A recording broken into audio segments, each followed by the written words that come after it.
Être méchant. La clé cachée du succès social?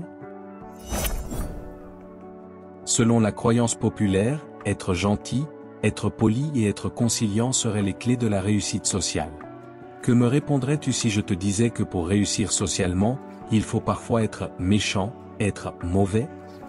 Ah, je te vois venir. Tu penses déjà que je te demande de détruire tout le monde autour de toi? Évidemment que non. Être méchant ne signifie pas faire du mal à d'autres. L'idée est de pouvoir refuser de se laisser marcher sur les pieds. D'apprendre à dire non. De savoir t'affirmer, de pouvoir mettre tes intérêts en premier. Bonjour et bienvenue sur ma chaîne Shelba Mindset. Ici, nous parlons finance, développement personnel, immobilier, investissement en bourse. Si tu as de l'intérêt pour de tels sujets, alors abonne-toi à ma chaîne pour ne pas rater mes prochaines vidéos. Je te laisse 2 secondes pour t'abonner. C'est fait? Merci beaucoup de l'avoir fait. Aujourd'hui, explorons comment les personnes dites méchantes, les mauvaises personnes, s'y prennent pour réussir socialement.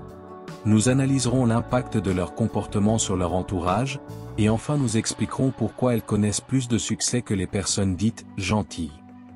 Prêt à bousculer les normes de la bien-pensance? Alors, allons-y. Tout d'abord, pourquoi être méchant, être mauvais, peut être une bonne stratégie pour la réussite sociale? Les personnes dites méchantes ne posent généralement pas de gestes de méchanceté ou de cruauté gratuite. Leur comportement, leurs actes, leurs pensées sont souvent considérés comme étant rigides, agressifs voire manipulateurs par la majorité. L'expérience de la vie leur a permis de comprendre que l'excès de gentillesse mène généralement à l'épuisement et aux frustrations. Leurs actions sont souvent orientées vers l'atteinte d'un but. C'est pourquoi elles n'hésiteront pas à refuser une invitation qui a peu d'intérêt pour elles. Elles refuseront sans état d'âme une demande pour affirmer leurs limites. Elles comprennent qu'il faut se respecter soi-même si l'on veut être respecté. La nature méchante des actes que ces personnes posent n'est que votre interprétation. En effet, puisqu'il s'agit des perceptions, les personnes autour du méchant n'auront pas toujours la même interprétation des actes posés et elles ne seront pas impactées de la même manière.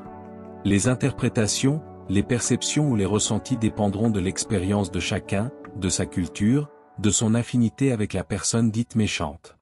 Vous conviendrez avec moi que contrairement aux gentils, les personnes dites méchantes se concentrent sur ce qu'elles peuvent contrôler. Donc leurs propres actions et leurs décisions. Elles ont par conséquent la capacité d'ignorer le reste. Mais après tout ce que j'ai raconté jusqu'ici, la question demeure. Qu'est-ce qui explique la réussite sociale des personnes dites méchantes? Tout d'abord, nous vivons dans un monde ultra compétitif dans lequel les faibles sont appelés à se faire manger. Grâce à leur force de caractère, leur discipline et la confiance qu'elles peuvent avoir en elles, les personnes dites méchantes n'ont pas peur de réclamer ce qu'elles méritent avoir. Oscar Wilde affirmait à ce propos que « les bons finissent toujours par perdre. Sauf quand ils gagnent ». Il soulignait ainsi de manière ironique la réalité sociale selon laquelle les personnes gentilles sont en général des perdants. En outre, en utilisant les ressources à leur disposition, en usant des moyens que les bons refusent d'employer, les méchants semblent souvent l'emporter. Les personnes dites méchantes n'hésiteront pas à aller chercher des informations, des conseils ou des faveurs pour faire avancer leurs projets en utilisant si nécessaire des méthodes à la limite des valeurs morales communément valorisées. Ces personnes se libèrent au besoin des conventions morales pour agir stratégiquement, avec plus de détermination. Elles comprennent comme le souligne Friedrich Nietzsche que la moralité est l'instinct du troupeau chez l'individu. Mieux encore, aucun problème pour eux de refuser des demandes ou des relations qui ne les apportent aucune plus-value. Ces gens comprennent clairement les lois du pouvoir pour ne pas se laisser dominer par leurs émotions. À ce propos, Robert Greene demande de ne jamais te laisser submerger par tes émotions, de te contrôler et de t'imposer. Pendant que les personnes dites méchantes prennent des moyens disponibles pour agir dans l'atteinte de leurs objectifs, les gentils de leur côté, empathiques, voire super empathiques se laissent submerger par les émotions. Elles se font prisonnières des contraintes morales et sociales et sont souvent incapables de transgresser les règles même pour leurs intérêts les plus absolus. Et pourtant, en s'appuyant sur la philosophie stoïcienne, les gentils apprendraient plus des méchants, si elles comprenaient que le facteur limitant à leur épanouissement est leur esprit. Comme le rappelle Marc Aurèle, vous avez le pouvoir sur votre esprit, pas sur les événements extérieurs. Réalisez cela, et vous trouverez la force. Ce faisant, les personnes dites gentilles se permettraient s'il le faut de transgresser certaines règles sociales pour avancer. Les gentils devraient savoir être bons à propos, mais ne pas l'être toujours, comme le souligne Balthazar Gracian. Leur bonté inconditionnelle est souvent perçue comme de la faiblesse, comme un manque de contrôle, un manque de confiance. Confieriez-vous un projet sérieux à quelqu'un qui semble faible? Qui semble manquer de confiance en lui? Pas moi en tout cas. Alors les gentils, apprenez des méchants, soyez mauvais s'il le faut. Et toi, écris « oui » en commentaire si tu es prêt à commencer à jouer dur s'il le faut pour réussir socialement.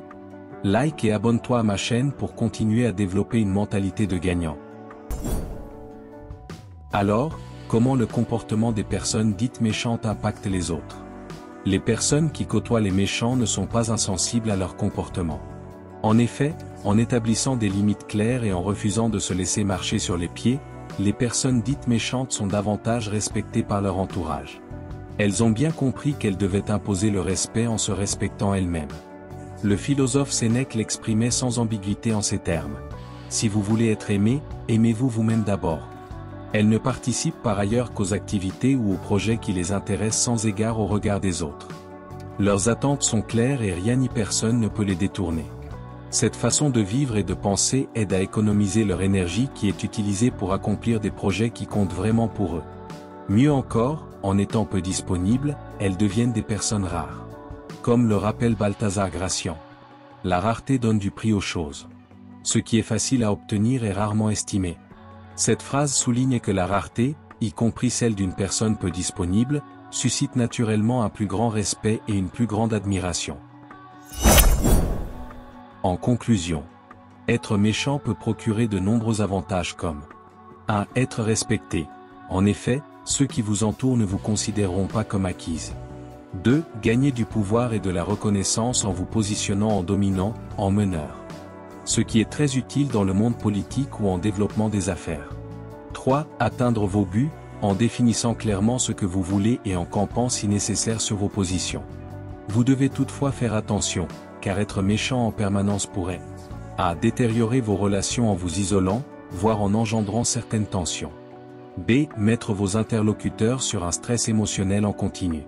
C. Pousser les autres à se retourner contre vous à la moindre opportunité. Il est donc crucial ici de comprendre que, pour exploiter de façon optimale votre méchanceté, vous devez trouver un équilibre en vous assouplissant occasionnellement. L'empathie est reconnue comme étant une vertu qui est en général mieux adaptée pour des rapports à long terme. Et toi, as-tu déjà subi cette stratégie? Si oui, partage-le en commentaire. Merci de m'avoir écouté jusqu'à la fin de la vidéo. Like, partage et surtout, abonne-toi s'il te plaît.